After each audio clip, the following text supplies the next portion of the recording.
Rahmati Allah sekalian, untuk kali ini kita akan membacakan satu hadis Nabi sallallahu alaihi wasallam berkenaan dengan sabar.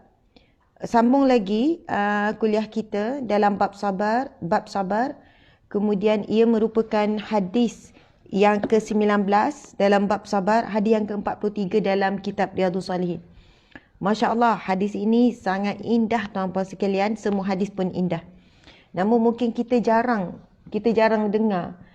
Saya pernah baca beberapa kali saja. Hari ini saya jumpa balik hadis ni, rasa macam hadis ni menjawab soalan diri saya sendiri dan mudah sebenarnya nak jawab juga persoalan orang lain. Masya Allah, mudah. Dengan hadis ini memudahkan kita untuk menempuh ujian Allah dan juga memudahkan orang yang kita nak bantu supaya dia kuat dengan ujian Allah. Allahu Akbar. Baiklah, ini merupakan hadis hasan. Dia yang kedudukan hadis ni, dia ada kedudukan dia. Kan hadis sahih, kemudian adalah tingkatan dia, dan hadis hasan. Hadis hasan ni hadis baik. Maksudnya kedudukannya dia tak sampai tahap hadis sahih. Tapi hadis hasan juga adalah hadis yang dikategorikan hadis yang baik. Hasan tu maksudnya baik. Maksudnya masih baik dari sudut perawi, masih baik dari sudut beberapa syarat untuk jadikan dia hadis hasan. Maksudnya ia sikit saja beza dengan hadis sahih. Masya Allah. Baiklah, kita nak baca hadis hasan riwayat Tirmizi. Masya Allah. Saya bacakan, tuan-puan dengar, kalau dapat ikut ya, supaya dapat barakah ambil hadis Nabi. Dan ketika hadis Nabi dibacakan, kita cuba menghormati. Kita cuba diam sekejap, dengar. Insya Allah bila kita menghormati, bila hadis Nabi dibacakan, insya-Allah begitulah jua umpama kita sedang menghormati Nabi sallallahu alaihi wasallam. Ya, betul. Hadis yang kita bacakan ini adalah hadis yang ke-19. Hadis yang ke-19 kalau dalam kitab Riyadhus Salihin yang hijau ni, ia muka surat 68. Betul, muka surat 68, hadis ke-19 dalam bab sabar, hadis ke-43 dalam kitab Riyadhus Salihin. Jadi mohon maaf sekali lagi sahabat di FB, saya tak perasan putus lama sebab saya baca doa tutup mata. Kan? Saya tak perasan, minta maaf sangat-sangat di atas isu teknikal dah lambat pula start balik. Jadi mungkin sahabat-sahabat di FB boleh share ya. Supaya lebih ramai yang hadir. Terima kasih sahabat-sahabat di IG. Lebih kurang dalam 4,000 oranglah kehadiran. Mudah-mudahan dapat barakah Allah Subhanahu Wa Taala. Okey, kita nak baca ni hadis Nabi ni. Bismillahirrahmanirrahim. Wa an Anas radhiyallahu anhu qala Rasulullah sallallahu alaihi wasallam, idza aradallahu bi'abdihi al-khaira ajjala lahu al-uqubata fid dunya wa idza aradallahu bi'abdihi asy-syarra amsaka anhu bi dhanbihi hatta yuwafi bihi yaumal qiyamah. Wa qala an-nabiy sallallahu alaihi wasallam, inna i'zamal jazaa'i ma'a 'izamil bala'i wa inna Allah ta'ala idza ahabba qauman ibtalahum faman radiya falahu ridha wa man sakhita falahu sukht. Sadaqa Rasulullah sallallahu alaihi wasallam. Sahabat-sahabat dimati Allah sekalian, saya tak tulis sebab hadis ni agak panjang. Jadi saya bacakan sahaja. Marilah sama-sama kita melihat terjemahan kepada hadis ini. Masya Allah. Ertinya, diriwayatkan daripada Anas radhiyallahu anhu bahawa beliau berkata, Rasulullah sallallahu alaihi wasallam telah bersabda, apabila Allah menghendaki kebaikan bagi hamba-Nya, Ia akan menyegerakan baginya balasan dosa di dunia. Masya Allah. Nabi bersabda, tuan-tuan sekalian, daripada Anas radhiyallahu anhu bahawa beliau berkata, Rasulullah bersabda, apabila Allah menghendaki kebaikan bagi hamba-Nya, bila Allah ingin berikan kebaikan dan Allah berkehendakkan kebaikan kepada hamba-Nya, Ia akan menyegerakan baginya balasan dosanya di dunia. Masya Allah. Allah akan segerakan balasannya di dunia. Sebaliknya, apabila Allah menghendaki keburukan bagi hamba-Nya, Ia akan menahan daripadanya balasan dosanya di dunia dengan sebab dosanya itu sehingga dia datang dengan dosanya sepenuhnya pada hari kiamat kelak. Allahu Akbar. Na'udzubillah min zalik. Nabi SAW juga bersabda, sesungguhnya besarnya pahala di atas sesuatu ujian adalah bersama besarnya ujian yang menimpa seseorang hamba. Dan sesungguhnya apabila Allah Ta'ala mengasihi sesuatu kaum ataupun golongan, ia pasti menguji mereka dengan pelbagai musibah. Oleh itu, sesiapa yang redha dengan ujian tersebut, maka baginya redha Allah. Manakala sesiapa yang marah dan tidak redha pula, maka baginya kemurkaan daripada Allah Subhanahu Wa Taala. Masya Allah tuan-tuan sekalian, saya rasa sayang tak tulis, tapi izinkan saya untuk ke whiteboard sebab saya nak berkongsi satu doa. Saya nak berkongsi satu doa tuan-tuan sekalian, dan saya nak tulis juga hadis ini tapi terjemahan sahaja. Sebab saya tahu ada ramai di kalangan kita yang tidak mampu nak membeli kitab. Tuan-tuan sekalian, kitab adalah harta yang kekal walaupun lepas kita mati, kitab tak mati. Dan kita kalau beli kitab, ia menjadi harta wakaf. Maksudnya jika ada orang yang baca selepas itu, mungkin anak cucu kita yang baca, kita dapat pahala yang mengalir walaupun dalam kubur tuan-tuan sekalian. Sebab itu ada orang tak nak beli kitab. Sedih kata, Ustazah aku beli kitab, nanti kitab tu bergabuk, tak baca, kok membazir. Tuan-tuan sekalian, jangan berkira kalau nak beli kitab, kumpullah duit sikit-sikit. Kita mungkin tak wariskan harta pada anak-anak, tapi kita wariskan kitab. Masya Allah. Mungkin ada anak kita, tak ada anak kita yang baca. Mana tahu ada di kalangan cucu-cucu kita yang minat dengan agama, yang jadi alim ulama. Masya Allah. Jadi, sama ada belilah versi apa pun kitab Riyadhus Salihin, dan kitab versi kita iaitu kitab Riyadhus Salihin yang hijau ni, anda boleh beli melalui galeri Ustazah Asma. Okey, sahabat-sahabat diminta Allah sekalian, sekarang kita akan pergi ke whiteboard. Dan saya nak berkongsi, sebelum tu saya cerita dulu. Sebab itu kena share. Kita nak naikkan lagi view di FB, saya tahu sebab tadi ada isu. Tapi sekarang hampir 5K, alhamdulillah syukur sangat sebab di IG dalam 2,100 lebih. Kisah ini berlaku pada zaman Rasulullah SAW.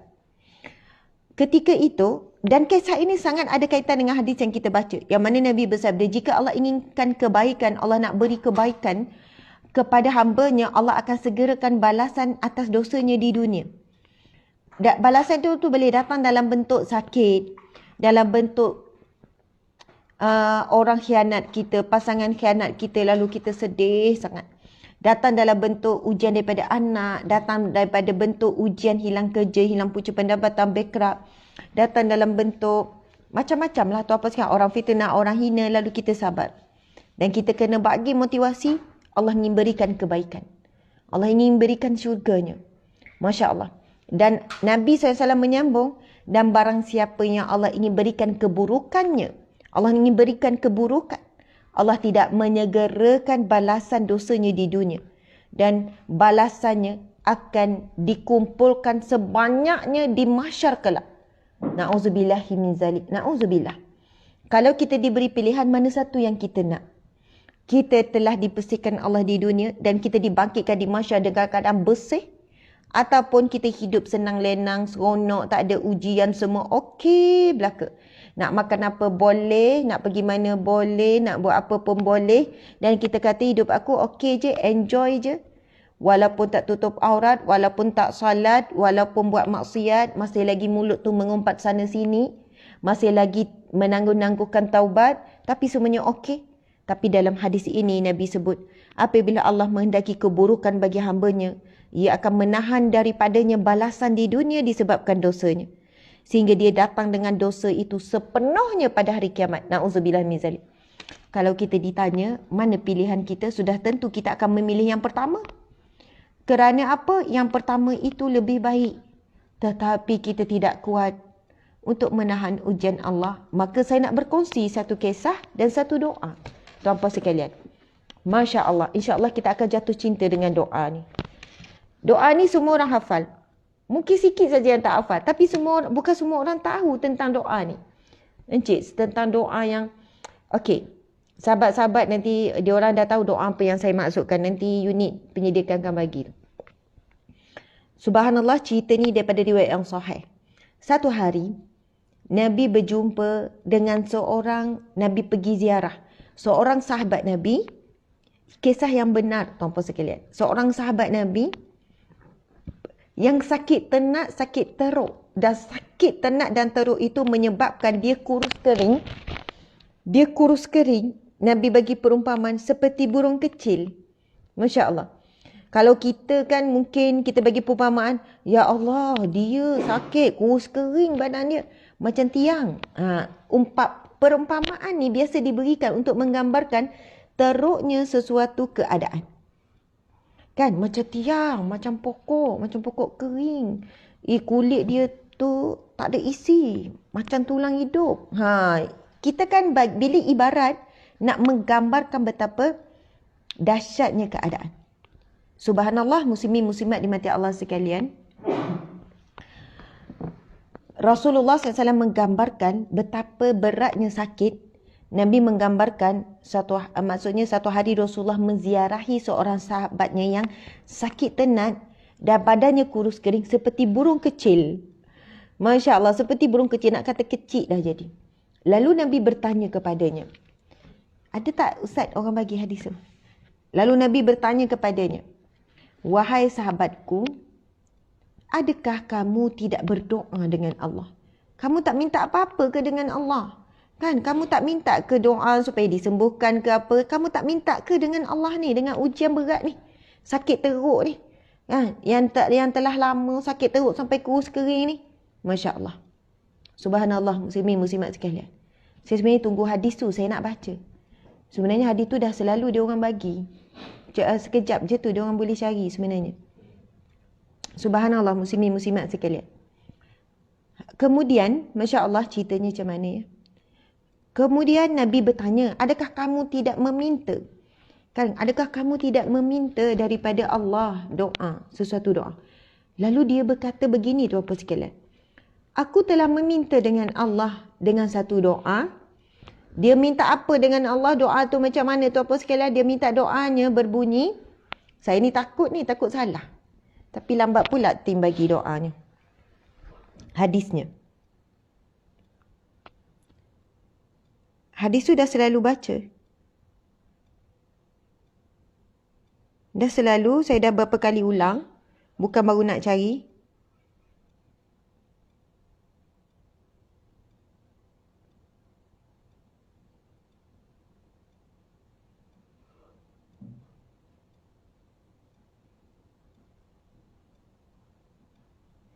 Allahumma salli ala sayyidina Muhammad SAW. Masya Allah. Hadisnya, sahabat-sahabat sekalian. Gini. Hadisnya lebih kurang. Tak sedap cakap lebih kurang. Yang terus sekian, kalau boleh saya nak baca hadis. Sebab saya memang suka.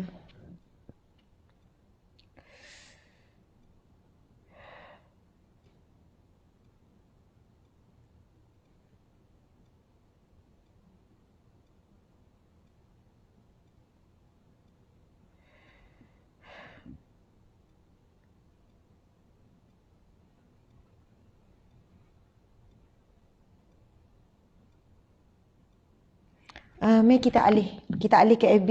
Kita alih ke whiteboard. Sementara tunggu. Allahumma salli ala sayyidina Muhammad.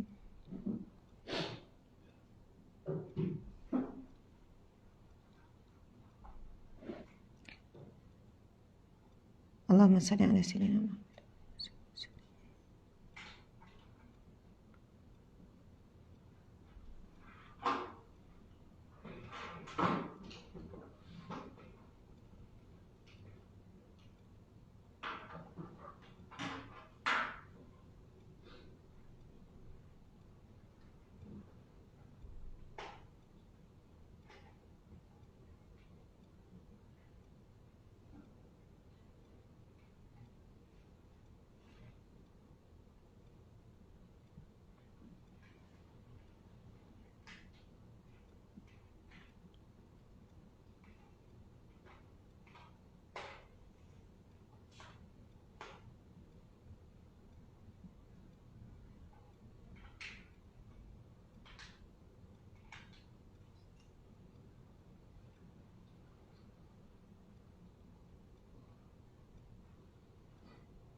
Okey. Subhanallah, Allahu Akbar. Tuan-puan sekalian, dah jumpa. Muslimin muslimat dimati Allah sekalian. Nabi SAW bersabda, telah menceritakan kepada kami, Muhammad telah mengkhabarkan kepada kami sanad daripada Anas radhiyallahu anhu, sahabatnya dan rangka menjenguknya kerana sudah terlalu lemah, sakit tenat dan kurusnya tu ibarat seperti burung kecil.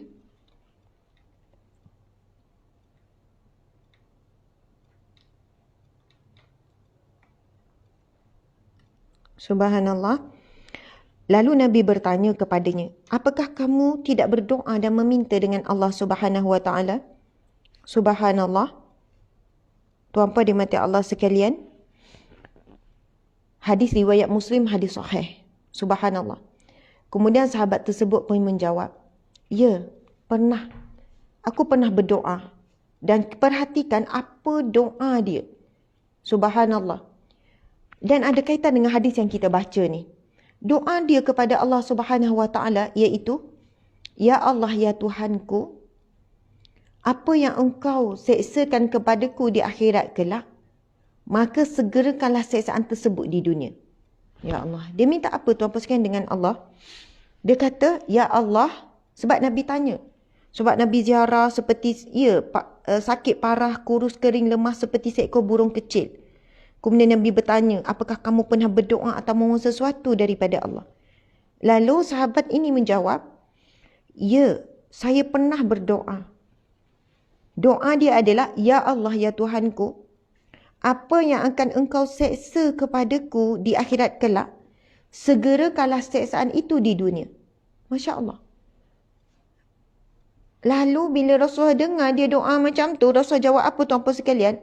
Mendengar pengakuan tersebut, Rasulullah pun bersabda, Subhanallah, mengapa kamu berdoa seperti itu? Maksudnya Nabi tegur, Nabi larang. Nabi tegur dia, kenapa kamu berdoa seperti itu? Nabi sebut, sudah tentu kamu tidak berdaya. Kamu tidak akan mampu.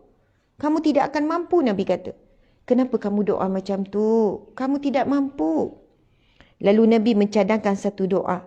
Nabi kata, mengapa kamu tidak berdoa? Nanti saya akan tulis doa ni.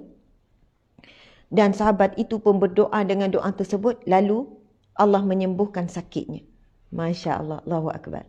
Subhanallah. Sahabat-sahabat dimati Allah sekalian.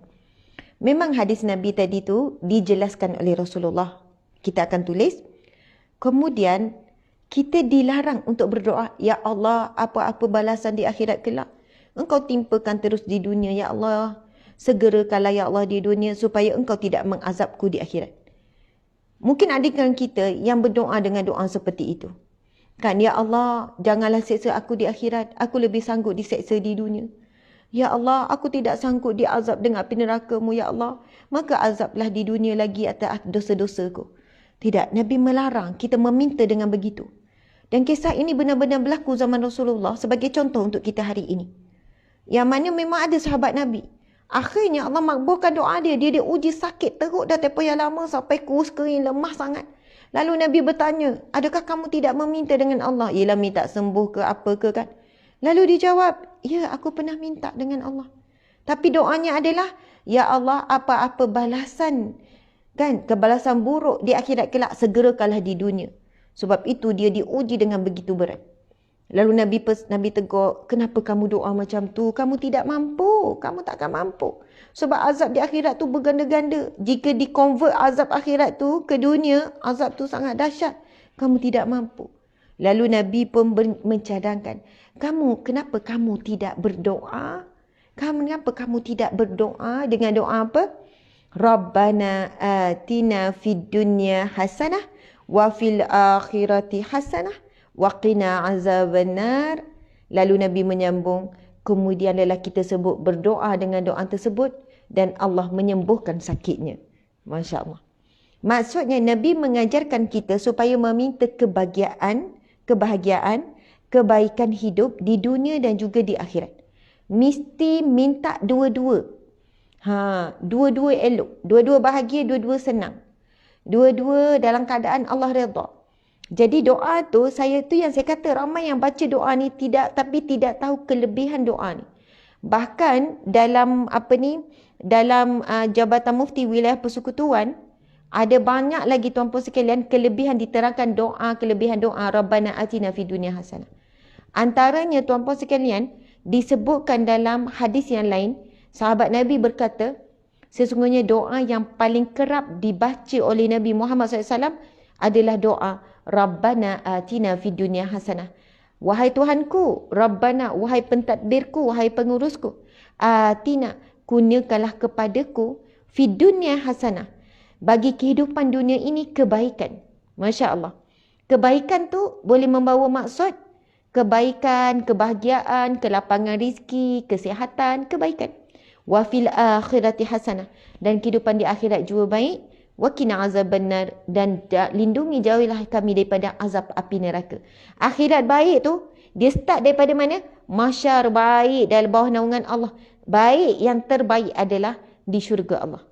Tuan-puan sekalian, nanti saya akan buka Al-Kafi. Ustaz boleh tolong buka Al-Kafi? Kita nak tengok kelebihan doa ni lagi. Saya nak tuliskan tuan-puan sekalian doa ni. Salin tulis. Ini dah tak elok. Kena letak tepi terus. Dah tenggelam. Okey, bismillahirrahmanirrahim. Doanya bismillah. Rabbana. Boleh tulis ya? Bukan. Ada dalam tu. Jabatan Mufti Wilayah tentang doa. Boleh Ustaz tolong buka dekat laptop kalau dapat. Kalau laptop tak buka lagi tak apa. Allahu Akbar. Sebab tak kena ni. Kurang cantik sikit hari ni. Okay, last. Okay. Rabbana atina. Tolong cek ya tulisan hari tu saya ada tersilap dah hari tu. Rabbana atina fid dunya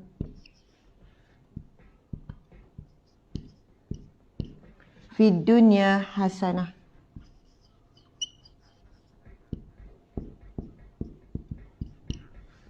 Tu apa sekarang? Doa ni memang ada di dalam Al-Quran. Rabbana atina fid dunya hasanah. Dia orang nampak tak Ustaz? Wa fil akhirati hasanah.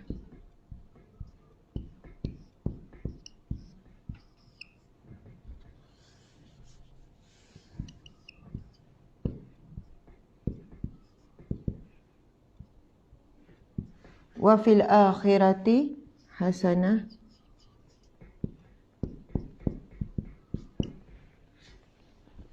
Waqina. Oh, penting sangat tuan-puan sekalian waqina ni. Waqina. Yang kalau kita dapat yang hujung ni confirm syurga tuan-puan sekalian.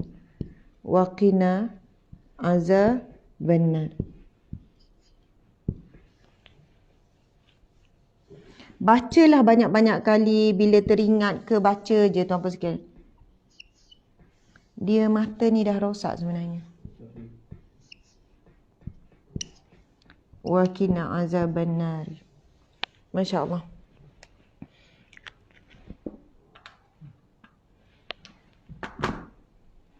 Okey, kita tengok maksud dia ya. Rabbana, wahai Tuhan kami. Atina, kurniakan kepada kami. Kita terus guna dhamir kami, wahai Tuhan kami. Kurniakan kepada kami. Fid dunya. Di dunia. Hasanatan. Allahu Akbar. Hasanatan maksudnya ialah kebaikan. Tuan-puan sekalian, kebaikan ni boleh datang dalam bentuk apa? Bahagia, rezeki yang cukup, anak baik, kebaikan umum, suami ataupun isteri baik, gegar ni kan. Apa lagi? Bisnes, bisnes okey, semua kesihatan okey. Fi dunia hasanah, kebaikan tu umum. Kita nak bahagian dunia kita baik, dapat jiran baik, dapat kawan baik. Wa fil akhirati hasanah, dan di akhirat juga baik. InsyaAllah dia dah start daripada apa? Alam kubur baik, alam mahsyar, bawah naungan Allah, diampunkan Allah di mahsyar. Sebab azab pada mahsyar pun dahsyat tuan-puan sekalian. Azab mahsyar pun berat. Kemudian insya-Allah di syurga. Inilah kebaikan yang hakiki. Kehidupan yang sangat baik iaitu di syurga Allah. Waqina dan jauhkan. Ataupun dan waqina dan jauhkan, elakkan ataupun dan selamatkan. Halang, benteng, macam itulah. Waqina azaban nar, daripada, dan jauhkan, selamatkan kami daripada azab api neraka. Azab api neraka. Subhanallah. Tuan-puan yang dirahmati Allah sekalian, ini doa yang disebut dalam hadis riwayat Muslim kita baca tadi. Ingat ceritanya tadi? Nabi ziarah ada seorang sahabat yang sangat teruk sakit. Sampai Nabi kata kurus kering ibarat seperti burung kecil. Lalu Nabi bertanya kepadanya, kamu tak doa apa-apa ke dengan Allah? Dia kata, aku berdoa ya Rasulullah. Nabi tanya, doa apa? Lalu dia jawab, aku berdoa dengan, ya Allah, apa sahaja balasan buruk di akhirat, segerakanlah di dunia. Maksudnya dia doa, janganlah seksa di akhirat, lebih baik seksa di dunia. Lalu Nabi tegur, kenapa kamu minta doa begitu? Nescaya kamu tak mampu. Berat sangat doa tu, jangan minta macam tu. Lalu Nabi mengajarkan, berdoalah dengan doa, Rabbana atina fid dunya hasanah, wa fil akhirati hasanah, wa qina azaban nar. Lalu lelaki tersebut, Nabi kata berdoa dengan doa ini, lalu Allah menyembuhkannya. Masya Allah, Allahu Akbar. Okey, muslimin muslimat, saya nak jelaskan lagi sikit tentang kelebihan doa ni. Okey, tuan-puan dimati Allah sekalian, doa ini muslimin muslimat disebut dalam hadis riwayat Bukhari dan Muslim, kana aktsaru du'ain Nabi sallallahu alaihi wasallam, Allahumma rabbana atina fid dunya hasanah wa fil akhirati hasanah wa qina azaban nar. Yang bermaksud doa yang paling sering, yang paling kerap diucapkan oleh Nabi, Rabbana atina fid dunya hasanah wa fil akhirati hasanah wa qina azaban nar. Masya Allah. Imam Muslim menambah, apabila Anas hendak berdoa dengan satu doa, Anas bin Malik ni sangat dekat dengan Rasulullah sallallahu alaihi wasallam, masya-Allah. Maka dia akan berdoa dengan doa tersebut. Apabila dia hendak berdoa dengan banyak doa, maka dia menyertakan doa tersebut di dalamnya. Sebab itu kita perhatikan, kebanyakan orang yang memimpin bacaan doa, mesti dia tutup dengan doa tersebut. Perasan tak? Mesti hujungnya, Rabbana atina fid dunya hasanah. Bagi kita ni, yang malas nak berdoa ni, kalau kita ni malas lah, ada waktunya kelang kabut, tak sempat nak baca doa, nak cepat ni, Assalamualaikum, sudah dah lah, okey. Bukan sudah dah lah, maksudnya kelang kabut, nak cepat ke apa? Tak tahu ni, doa mana nak baca, tuan-puan sekalian? Doa inilah. Jangan tinggal doa ni. Masya Allah. Ini doa yang paling kerap Nabi baca, dan diceritakan Anas bin Malik yang sangat rapat dengan Nabi, antara perawi hadis yang paling banyak, kalau dia nak berdoa, mesti dia akan sertakan doa ni. Tapi kalau kita sempat baca doa yang panjang, bahasa Melayu lagi gini, tak kisah. Tapi semoga saya doakan semua yang tengok, semua yang hadir ni, kita mampu menghafal doa ni. Kan tengah bawa kereta ke apa ke. Sebab cerita doa ni, dia ada kaitan dengan sakit tadi tu. Kan sahabat Nabi yang sakit, maksudnya dia boleh digunakan untuk semua. Kalau orang tanya, Ustazah saya dalam ujian yang berat, Ustazah suami saya gini-gini, Ustazah anak saya gini-gini.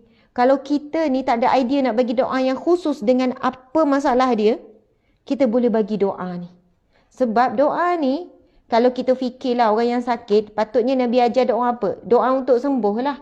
Ada banyak doa syifa, ada banyak untuk kesembuhan sakit. Tapi Nabi tak ajarkan doa yang khusus untuk sakit.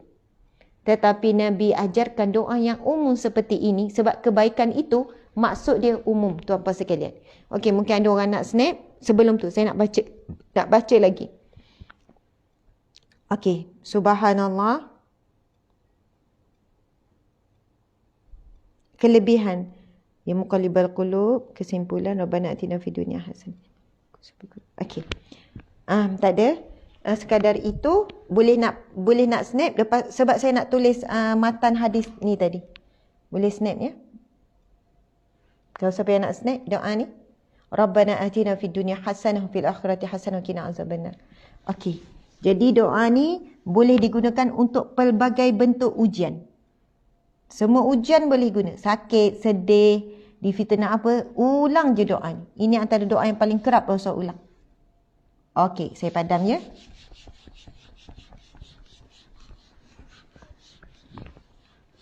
Encik boleh tak letak buku hijau tu dekat tu? Terima kasih Encik suami. Allahu Akbar. Allahumma salli ala sayyidina.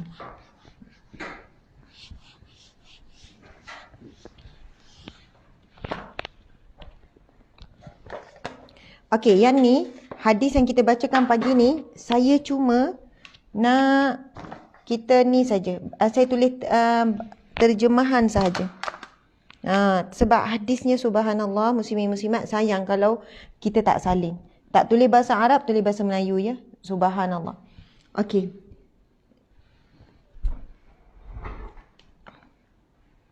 Okey tak? Okey.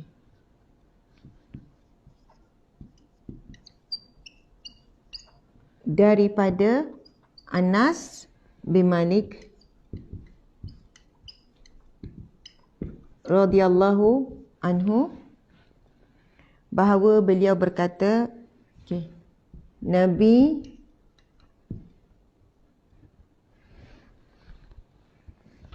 boleh tak cari ni lain? Yang ni macam dah rosak ujungnya. Nabi SAW bersabda, dah hujung lah pula. Patutnya saya mula daripada Nabi SAW bersabda.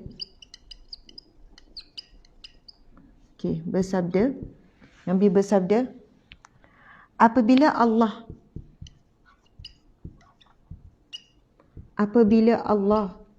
Subhanahu wa ta'ala menghendaki kebaikan,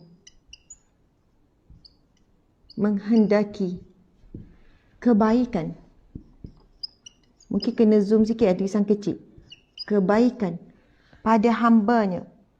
Apabila Allah menghendaki kebaikan pada hambanya, kebaikan buat hambanya, buat kita lah ya, buat hambanya, maka ia akan menyegerakan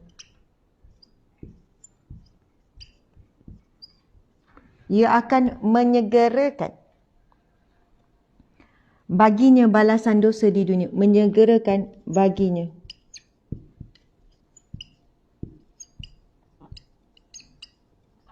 balasan dosanya. Ada Ustaz warna hitam?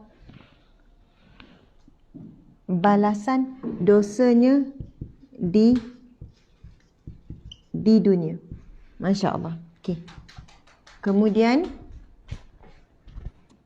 sebaliknya, tu yang kita kena faham. Saya kena belakangkan sikit. Sebaliknya, apabila Allah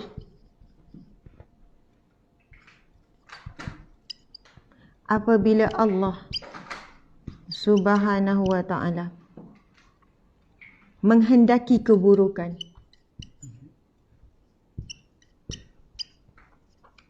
kejap, dah hitam tu, menghendaki keburukan, kena conteng banyak dah.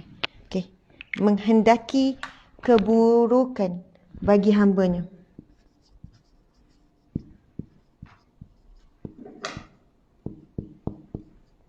apabila Allah menghendaki keburukan bagi hamba-Nya, Ia akan menahan.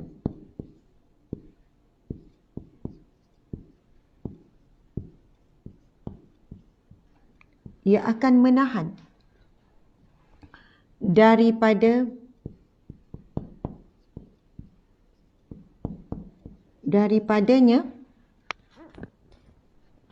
balasan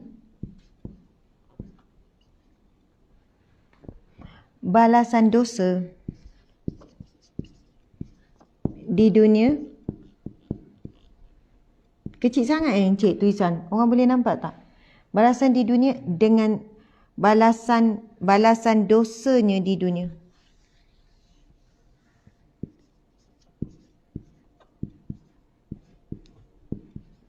Balasan dosanya di dunia sehingga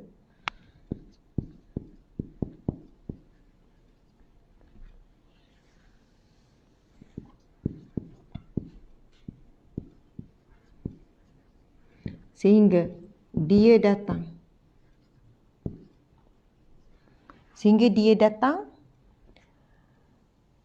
dengan dosanya, dosanya itu sepenuhnya, akan dihitung sepenuhnya, tidak dikurangkan sedikit pun. Sepenuhnya di akhirat kelak. Subhanallah. Ada sambungan lagi ni tuan-puan sekalian. Subhanallah, Allahumma salli ala Muhammad. Kalau kita faham dulu hadis ni, yang rangkap pertama ni tuan-puan sekalian, yang mana Nabi bersabda, daripada Anas bin Malik radhiyallahu anhu, Nabi SAW bersabda, apabila Allah menghendaki kebaikan buat hamba-Nya, Allah nak berikan kebaikan.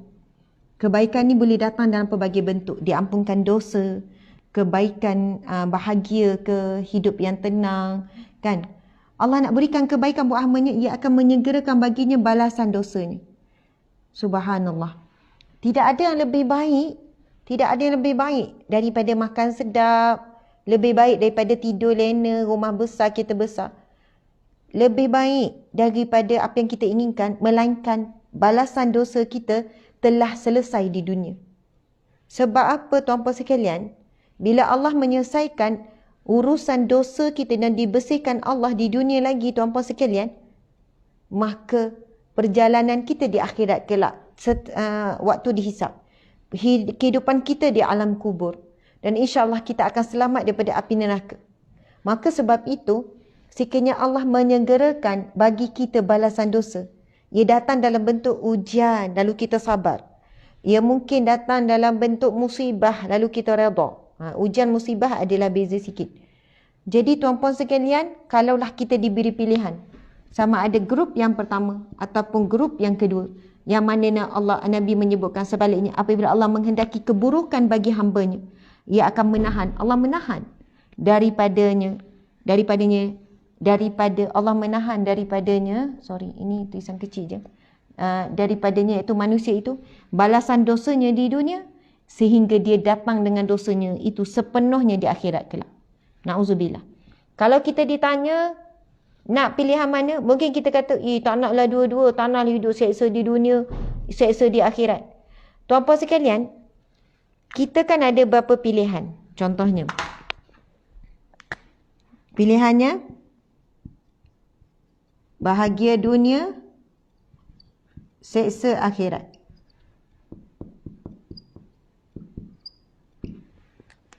Ataupun bahagia akhirat, seksa dunia. Kalaulah kita tepat, mana satu yang kita akan pilih? Nak bahagia dunia tapi seksa akhirat, ataupun nak bahagia akhirat, seksa kat dunia, hidup seksa dunia. Sudah tentu kita nak yang ketiga, iaitu kita nak bahagia dunia dan akhirat. Tuan-puan dimati Allah sekalian, nak dapat bahagia dunia akhirat ni, memang tak ada jalan lain, mesti menempuh juga seksa dunia dalam bentuk ujian, fitnah, kesempitan, kesedihan, kekecewaan. Mustahil dan bahkan memang tidak ada, confirm tak payah nak buat kajian. Confirm tak ada manusia yang tidak pernah rasa sedih dalam hidupnya. Tak pernah rasa kehilangan, tak pernah rasa kecewa, tak pernah rasa marah, tak pernah rasa benci. Subhanallah. Bahkan Rasulullah SAW sendiri dan semua para Nabi juga menempuh ujian-ujian itu. Sedih, difitnah, dikeji, dipukul, sepak tajam, lagilah dahsyat para Nabi ujiannya. Maksudnya untuk dapat bahagia dunia akhirat juga perlu menempuh ujian ni. Lepas tu mungkin ada orang tanya, habis tu Ustazah, kenapa tadi ajar doa tu bahagia dunia akhirat? Rabbana atina fid dunya hasanah fil akhirati hasanah. Kan hidup bahagia di dunia, bahagia di akhirat. Wa qina azabannar, dan lindungi daripada azab api neraka. Doa yang kita kasih tu. Tuan-puan sekalian, itulah perbezaan apa itu erti bahagia. Definisi bahagia tu, tuan-puan sekalian. Doa tu tadi tu, Rabbana atina fid dunya hasanah, boleh ya saya padam? Saya padam yang ni. Hadis Nabi jangan padam lagi sebab hadis Nabi ni ada sambungan, lepas tu kita akan stop. Definisi bahagia.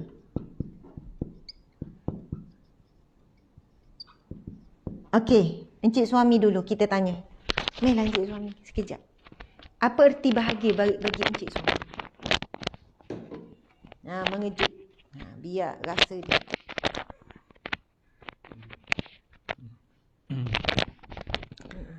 Saya kena tengok. Encik suami cuba jawab.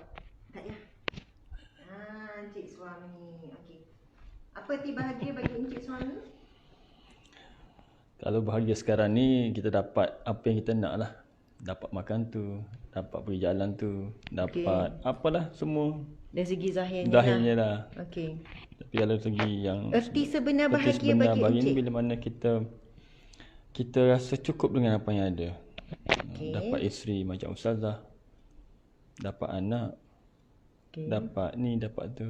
Kita cukup, apa rasa cukup. Walaupun dalam kekurangan PKP ni pun kita rasa cukup. Bahagianya di sini Ustazah. Di hati. Apa yang kita ada itulah yang kita rasakan bahagia. Kalau tak dapat apa yang kita ada, kita terima lah. Kita belajar untuk reda lah. Sebab kita bukan yang menentukan apa semua yang kita nak berlaku di sekelip mata je. Kalau tidak, kita ni seolah-olah Tuhan lah. Kita menentukan everything kan. Tapi kita bagi hamba, kita reda. Jadi kita menjalani kehidupan dengan apa yang ditentukan lah. Cukup dengan apa yang ada. Okey, itulah erti bahagia. Ya. Kalau tak ada? Kalau tak ada tu maknanya kita kena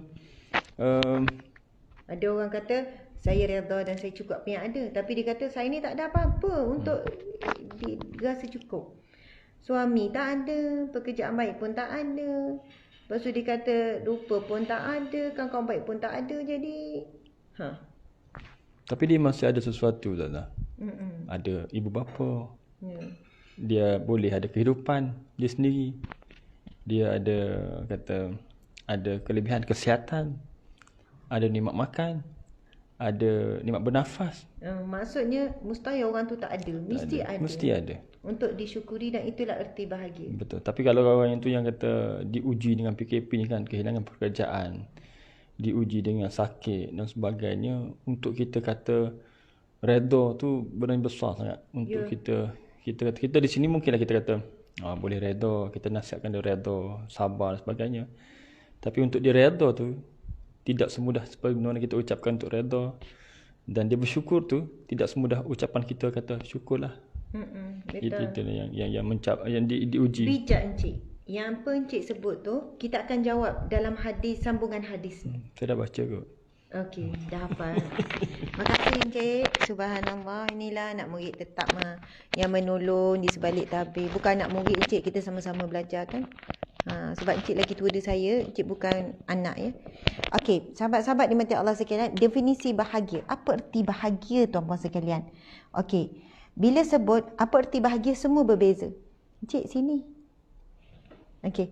Apa erti bahagia? Ada orang kata, oh saya bahagia cukuplah anak-anak ada di sisi. Oh saya bahagia cukuplah saya dapat suami yang baik, saya dah bahagia sangat. Saya tak kisah pasal rumah. Ada orang yang letak bahagia dia. Oh, saya bahagianya bang kalau kita dapat rumah macam tu. Bahagianya bang kalau dapat kereta impian kita tu bang. Abang bahagianya kita kalau dapat anak macam orang tu. Ramai orang dia meletakkan bahagia itu pada sesuatu luaran. Faham tak? Okey. Ni minta maaf ya, saya nak conteng. Kita padam ya. Ni diorang dah saling belum tadi ya? Diorang dah snack belum? Minta maaf tuan-puan sekian, saya dah padam. Itulah. Okey. Ada sambungan ni, hadis ni sekejap. Bahagia.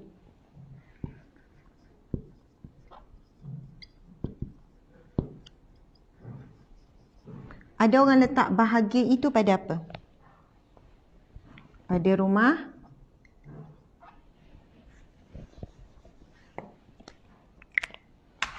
Okey, tulis erti bahagia.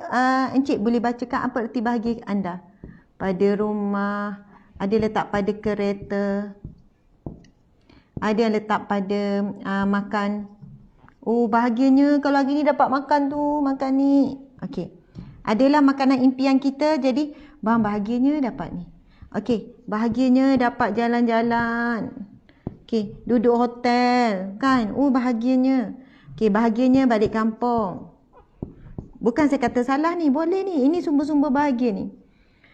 Okey, bahagianya ada suami baik. Ada pasangan isteri baik. Okey, bahagia pada anak. Oh, bahagianya bang. Kalau anak-anak kita macam anak jiran tu. Mengaji Quran, akhlak baik. Kan sedap mata memandang. Okey, anak-anak baik. Lagi apa lagi? Yang kita rasa kalau kita dapat, kita bahagia. Apa lagi? Kereta impian apa? Range Rover. Bang, bahagianya dapat Range Rover. Ini saya bukan kereta impian saya tulis je. Lagi? Tak adalah kereta impian sangat pun. Tak ada kalau tanya kereta impian Ustaz apa? Tak adalah ni. Apa-apa. Okey. Lagi ada tulis tak Encik? Apa erti bahagia? Ya, kesihatan. Orang yang sakit, tuan-puan sekalian, memang kesihatan adalah sumber kebahagiaan. Lagi? Ya, haji, umrah. Bahagianya. Ya, bahagianya bebas hutang. Tak ada hutang langsung. Rasa macam bebas nak hidup di dunia ni. Bebas hutang. Ya, anak-anak baik, soleh-solehah, ada pasangan baik. Okey. Kita memang bila sebut bahagia, kita membayangkan sesuatu yang menggembirakan. Takkanlah orang kata, apa erti bahagia? Kalau sakit, saya bahagia. Sekarang saya sedang sihat. Deritalah dengan sihat ni. Macam tu kan. Kalau kita dengar orang cakap macam tu, kita kata, pelik kamu ni. Tak betul ni. Ada wayar putus ni. Ya, saya tak suka sihat. Tak suka sihat. Saya lebih suka sakit. Saya bahagia kalau saya sakit. Tuan-puan sekalian, ayat tu macam pelik, tetapi itu antara kalam-kalam sufi yang bukan menggambarkan dia memang betul-betul berkehendak, tapi dia sangat bimbangkan sihat. Dia sangat bimbangkan sihat. Dia risau lebih risau dia dalam keadaan sihat berbanding dalam keadaan sakit. Kerana tuan-puan sekalian, sihat memang disebut sebagai punca bahagia. Sebab kalau orang sakit, sakit, kalau sakit, kan? Sakit. Kalau sakit, haji umrah tak boleh pergi. Hutang pun macam mana nak bebas, tak nak kerja. Kan? Ada rumah besar pun tak boleh nak nikmati. Duduk terlantar, sakit. Rumah besar macam mana pun tak boleh nak gerak. Dah stroke. Kereta pun tak boleh nak bawa. Dah sakit. Makan pun dah tak boleh. Jalan-jalan apatah lagi. Nak balik kampung tak ada orang kampung datang. Lepas tu pasangan baik. Ya, dapat pasangan baik tapi dah sakit. Mengalir air mata. Tengok pasangan layan, tukar pamper apa. Anak-anak pun dah tak boleh nak pergi apa semua. Kan Range Rover tu lah jauh lagi lah. Nak sebutnya mahalnya erti kesihatan. Kerana kita sihat, kita boleh buat. Kita boleh usahakan semua sekeliling. Tapi saya bagi gambaran kenapa ramai orang-orang soleh, alim ulama, kan para nabi, para sahabat, dia uji dengan sakit. Masya Allah. Bagi orang wali Allah, ahli sufi dan sebagainya, Mereka bukan melihat sebagaimana kita melihat dunia ini. Kita melihat dengan kacamata, pandangan mata.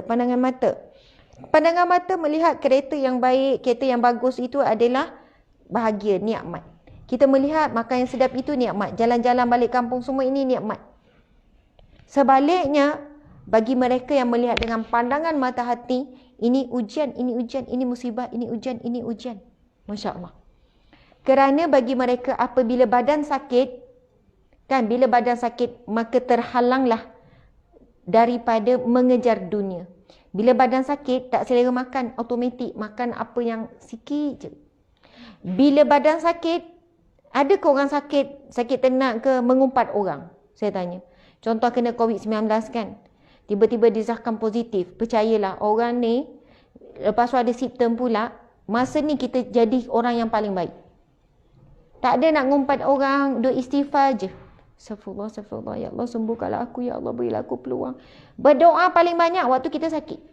Dia lagi sakit yang bahaya seperti COVID kan. Sakit wabak yang kita tengok ada kematian banyak. Kita banyak berdoa masa sakit, tuan-puan sekalian. Ya Allah berilah aku sembuh, ya Allah bagi aku peluang lagi, ya Allah. Anak-anak masih kecil, ya Allah. Duk minta. Ya Allah, janganlah sampai sesak nafas. Oh, lepas semakin teruk, lagi kuat berdoa.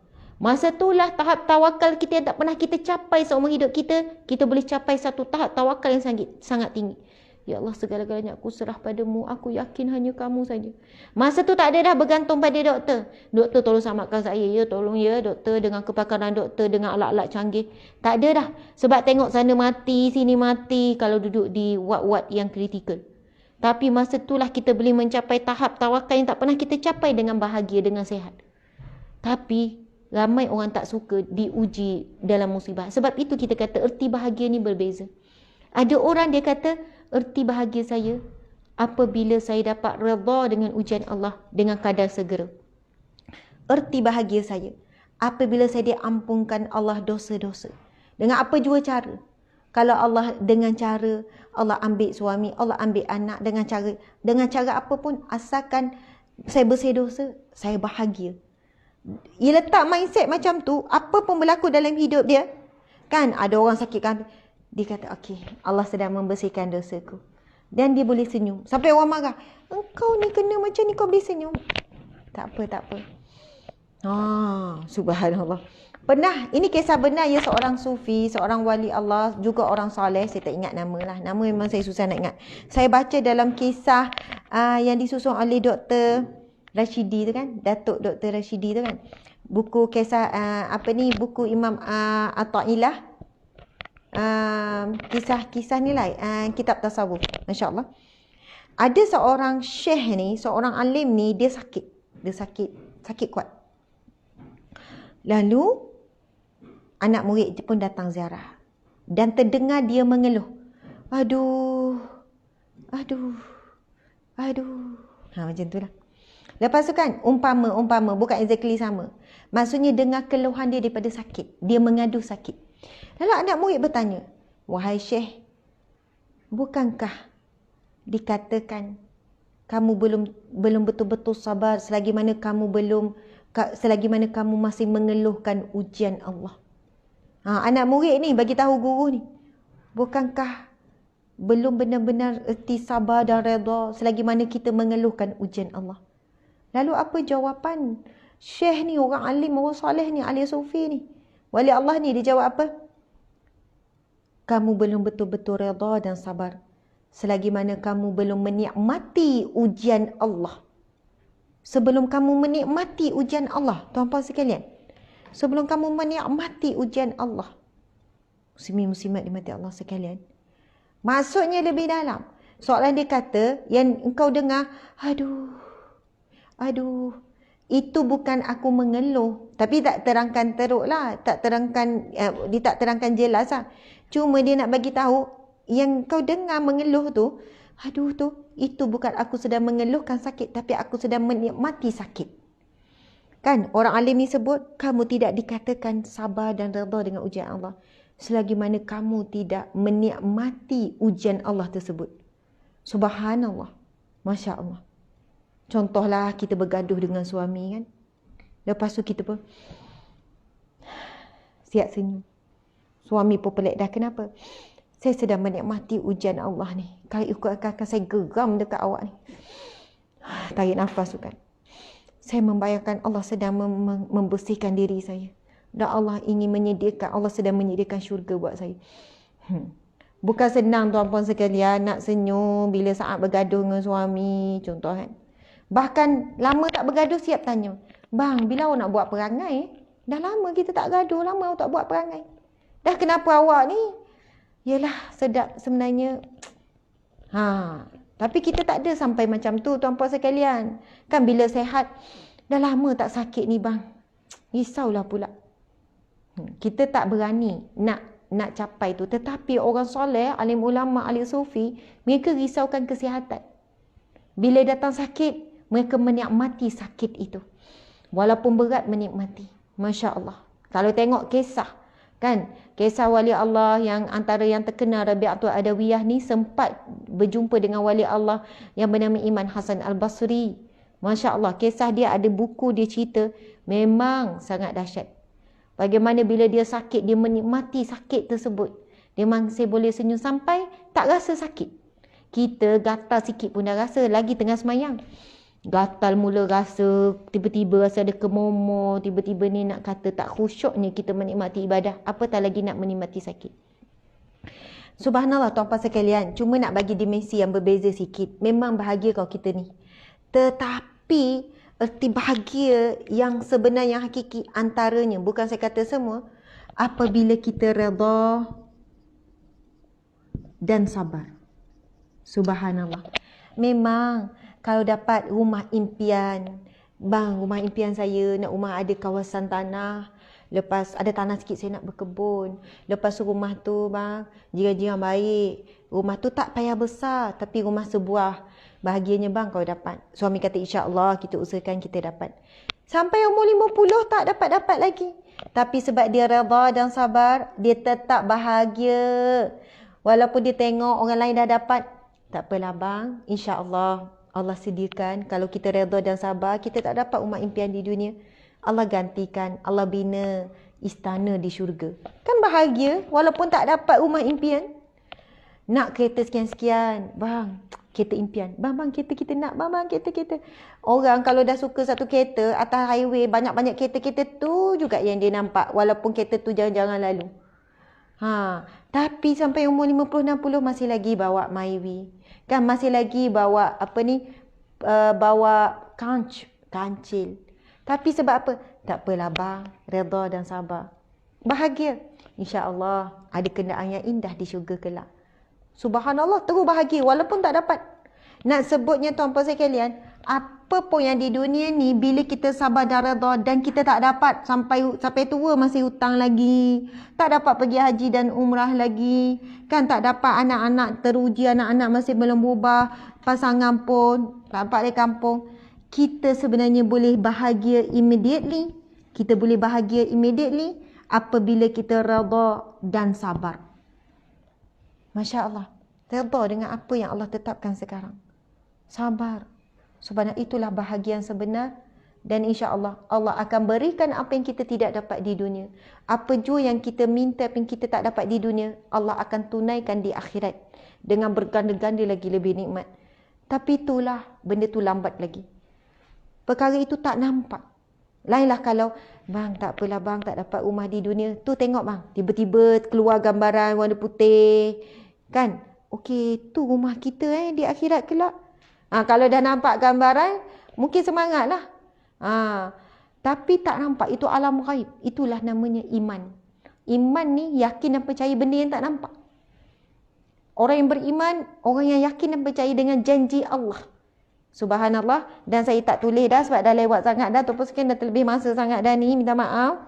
Tapi sebab hari ni cuti sekolah, sebab ramai anak tak ada PJPR, itu yang ramai boleh online lagi sebab dia tak berebut telefon dengan anak.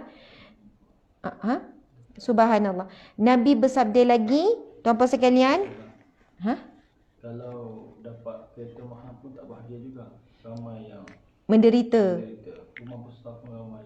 Ya, betul. Pelakon popular pun, apa ni, ya. Kena dunia pun.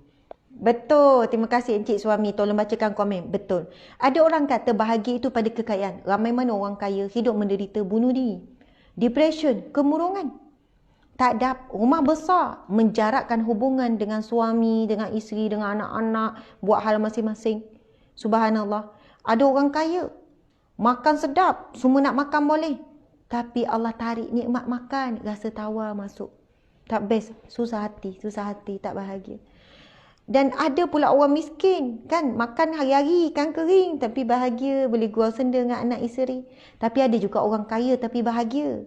Tapi nak sebutnya bayangan kita bahagia tu belum tentu bahagia. Ada orang sehat tapi tak bahagia. Ada orang sakit bahagia. Saya jumpa ramai orang sakit bahagia.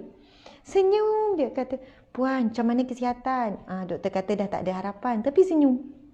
Saya tunggu masa je Ustazah. Memang kanser saya dah stage 5. Stage 4 tu kan dah teruk, stage 5 pun dah ada sekarang ni. Maksudnya dah tak ada apa-apa dah. Rawatan dah, tak boleh buat apa. Saya cuma bertahan. Tapi elok lagi berjalan sana sini. InsyaAllah Ustazah, saya syukur sangat dengan sakit Allah bagi. Bahagia, wajah bersih tu, macam kita tengok tu tak puas tengok wajah dia. Tak puas. Saya pernah jumpa orang macam ni, senyum bersih. Saya kata, ya Allah, tenangnya saya tengok. Saya menitik air mata, tenangnya tengok wajah Puan. Antaranya kalau kami Puan Farah Leong. Ukhti Farah Leong tu kanser dah stage 4. Kan sekian-sekian senyum macam tak ada masalah. Ustazah gini. Tapi elok datang pagi petang kerja. Padahal kanser tu dah sampai tahap berapa. Daripada kanser sekian berpindah ke kanser sekian. Ke kanser tulang, ke kanser darah, ke kanser paru-paru. Saya kata ya Allah. Tapi kan bahagianya dia dengan hidup dengan tenang. Kan wajah tu bersih. Subhanallah, sebab ujian dia tu setiap saat. Tak macam kita. Ujian tu datang masa sehat setahun. Sakit datanglah berapa bulan, berapa saat. Itu pun ya Allah. Tapi orang yang sakit kanser contohnya, dia diuji setiap saat. Sakit. Subhanallah. Tapi saya pernah jumpa ada seorang wanita ni. Ustazah doakan saya. Doktor kata saya dah tak lama. Puan sakit apa? Saya kanser otak. Dah tak lama dah Ustazah. Saya dah stage 4-5. Tapi saya bahagia sangat Ustazah. Wajah dia, Allah kurniakan wajah yang indah. Di situ Ustazah, dulu sebelum ini saya free hair. Saya free hair Ustazah. Saya bukan wanita yang baik. Saya sangat jauh dengan Allah. Saya tak solat, saya tak tutup aurat. Allah uji saya dengan kanser otak. Rambut saya gugur, saya mula pakai tudung. Memang orang kata saya, sebab dah botak baru nak pakai tudung. Tapi Ustazah, saya dah tak kisah apa orang kata. Saya sekarang dalam hijrah kepada Allah. Ketika saya hidup lagi, mudah-mudahan saya hijrah ke syurga Allah. Dia kata, Ustazah, saya menikmati ujian Allah ni. Saya rasa sangat bahagia. Walaupun saya kehilangan kawan-kawan, saya kehilangan itu, saya kehilangan ni, saya kehilangan hidup saya dulu. Dan Allah gantikan kehidupan yang lebih tenang. Sekarang saya ada banyak masa dengan Al-Quran. Saya hadir majlis ilmu. Saya hargai betul-betul masa yang ada. Kalau dulu saya suka marah-marah, saya kurang menghargai pasangan, menghargai anak. Sekarang saya buat yang terbaik. Subhanallah, tuan-tuan sekalian. Dan dia kata awal-awal dulu saya protes dengan Allah. Kenapa? Sebab saya seorang yang jaga kesihatan, saya jaga makan, saya selalu macam bersenam. Saya protes dengan Allah, saya marah dengan Allah. Sebab bagi saya sakit yang terus-teruk. Masa tahu terus-teruk. Stage yang terus-teruk yang doktor kata tak ada harapan. Tapi sekarang saya berterima kasih dengan Allah yang takdirkan saya sakit begini. Syukur Ustazah, syukur Alhamdulillah. Itu orang yang melihat erti bahagia dari sudut yang berbeza. Tapi kalau dia tetap protes, tetap marah, kan gini, dia tetap paksa doktor, tetap habiskan duit untuk berubat, kan sebab dia kata dengan sehat je dia boleh bahagia. Dia pergi sampai, ramai mana orang yang sakit teruk, sampai pergi buat perkara khurafat. Pergi jumpa bomo, dengar bomo tu kata boleh sembuh dengan bomo ni, bayarlah berapa. Sampai habis duit berubat. Kan yang penting dia sehat sebab dia letak bahagia tu pada sehat. Dia nak balik sihat dia sanggup. Doktor, saya sanggup bayar berapa. Dia pula kaya contohnya berapa juta pun. Tetapi bila dia letak redha, ya Allah aku redha. Yang menyembuhkan adalah engkau. Yang memberi sakit juga engkau, ya Allah. Aku redha, ya Allah. Lalu dia menjalani kehidupannya dengan biasa. Itulah erti bahagia. Ada orang susah bahagianya dapat anak-anak baik. Tapi ramai mana orang disebabkan anak baik, anak berjaya, anak cemerlang. jiwanya tak bahagia. Dia dihujani dengan penyakit jiwa. Riya, takabur, ujub, tak habis-habis duk cerita pasal kelebihan, pasal anak-anak dia tu kan. Menyebabkan dia rasa sombong, menyebabkan dia rasa mulia disebabkan anak-anak yang baik. Kan, dia mula rasa adik-beradik ni, itulah kau, aku dah cakap didik anak ni masa kecil gini-gini. Akak dulu masa kecil straight dengan anak-anak, tengok anak ni macam mana. Akhirnya kita jadi rasa kita lebih baik daripada orang. Sebab apa? Anak-anak yang baik juga ujian, anak-anak yang tidak baik pun ujian. Sakit pun ujian, sihat pun ujian. Rumah besar pun ujian, rumah kecil pun ujian. Kereta canggih pun ujian, kereta tersedu-sedan bergerak pun ujian. Suami baik pun ujian, suami tak baik pun ujian. Kesimpulannya, hidup adalah ujian. Allah berfirman, Bismillahirrahmanirrahim, Allazi khalaqal mauta wal hayata liyabluwakum ayyukum ahsanu amala. Ya Allah yang menciptakan hidup dan mati kamu sebagai satu medan ujian untuk menilai siapakah yang paling baik amalannya. Daripada ujian anak yang baik, kita jadi tak orang yang beramal soleh? Daripada anak yang buruk, anak yang bermasalah, kita dapat tak jadi ahsanu amala, dapat amalan yang baik? Subhanallah, percayalah dan kita kena akui, daripada ujianlah sebenarnya membuatkan ibadah kita makin baik. Doa makin banyak, solat makin khusyuk dan sebagainya. Dan sebagai penutup, saya kena habiskan juga hadis ini. Nabi SAW bersabda, sesungguhnya besarnya pahala. Hadis yang kita tulis tadi ada sambungan. Besarnya pahala adalah bersama besarnya ujian. Sebab itu siapa yang sedang diuji berat sekarang? Ustazah, ujian saya terlalu banyak. Dia pun kumpul lah. Saya dah hilang kerja. Lepas tu isi saya tak boleh terima bila saya hilang kerja. Memang tu apa sekarang saya jumpa ramai yang sebab COVID-19. Isteri tuntut cerai. Tak boleh hidup dengan suami. Suami dulu pilot. Gaji sampai RM10,000. Tiba-tiba tak boleh fly. Suami berhenti kerja. Isteri tak mampu nak hidup. Tak sanggup lagi nak hidup susah bersama dengan suami. Dalam waktu yang sama berkenalan pula dengan lelaki yang lain, yang mana lelaki itu tidak terjejas sebab COVID, sanggup bercerai. Ustazah, saya dah hilang kerja sekelip mata, rumah kena tarik, kereta pun kena tarik, rumah kena lelong, isteri tak sanggup bersama, anak-anak dibawa sama, sekelip mata Ustazah hilang. Apa yang mampu kita cakap? Ini ujian yang sangat berat. Sekelip mata banyak benda yang ditarik. Apa yang mampu diucapkan antaranya adalah, memang berat sangat ujian encik. Tetapi sebesar itu ujian encik, sebesar itulah juga, sebesar itu ganjaran. Kan, seberat apa ujian, sehebat itu ganjaran. Jadi kita tak mampu nak membayangkan dan nak memujuk bila orang yang betul-betul dalam keadaan ujian. Tetapi hadis ini, Nabi SAW bila menyebutkan itu adalah perkara yang benar. Nabi kata, sesungguhnya besarnya ganjaran ataupun pahala bergantung kepada besarnya ujian. Sesungguhnya apabila Allah mengasihi, mencintai seseorang, ia pasti menguji mereka. Ujian itu tanda Allah sayang, tanda Allah cinta. Oleh itu, sesiapa yang redha, sambungan hadis ini, syarat siapa yang redha dengan ujian tersebut, maka baginya redha Allah. Manakala sesiapa yang murka, sesiapa yang marah dengan ujian tersebut, maka baginya kemurkaan Allah. Ingatlah, siapa yang redha dengan ujian Allah, maka dia dapat redha Allah. Dan barang siapa yang marah-marah, siapa yang murka, kan, protes dengan ujian Allah, marah pada Allah ataupun marah dalam bentuk kepada manusia, tapi hakikatnya marah pada takdir Allah, maka dia juga akan dapat kemurkaan Allah Subhanahu Wa Taala. Alhamdulillah, muslimin-muslimat sekalian, mudah-mudahan pagi Isnin, minggu yang baru, kita dapat semangat, kita dapat kekuatan, dapat motivasi untuk menghadapi apa jua ujian dan cabaran, jadi lebih kuat dan kental, tukar dimensi ataupun definisi bahagia kita apa? Pada redha, pada sabar, pada tenang. Kalau jalan yang dilalui itu perit, pedih, tapi hakikatnya dapat redha, sabar dan tenang, maka itulah bahagia. Dan seolahnya kita kata, ya Allah, sekiranya dunia itu menghalang aku untuk rasa tenang dan bahagia, untuk solat yang khusyuk, untuk bangun malam, maka jauhkanlah aku daripada dunia itu. Itulah erti bahagia, insya-Allah. Terima kasih banyak-banyak. Mohon maaf salah dan silap kepada semua. Berjumpa besok pagi dalam kuliah Riyadhus Shalihin lagi. Kita akan bacakan hadis esok ni, hadis yang memang sangat-sangat panjang, tapi kisah seorang sahabat Nabi yang luar biasa sabarnya. InsyaAllah kalau saya tunjuk tu, hadis ini 2 muka surat. 2 muka surat penuh. Jadi sangat panjang, kita akan bacakan saja tapi ia sebenarnya tentang kisah. InsyaAllah. Jumpa lagi wabila taufiq hidayah. Assalamualaikum warahmatullahi wabarakatuh. Aku lu qauli hadza astaghfirullahal azim wabila taufiq hidayah. Kita tangguhkan dengan tasbih kafarah dan surah wal as. Hari ni paling lama ni sebab putus tadi tu lah, minta maaf ya.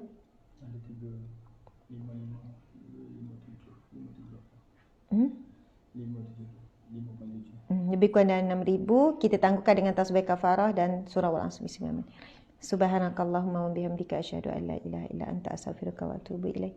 Bismillahirrahmanirrahim. Al-'asr innal insana lafi khusr illa allazina amanu wa 'amilus solihati wa tawassaw bil haqqi wa tawassaw bis sabr. Sadaqallahul azim.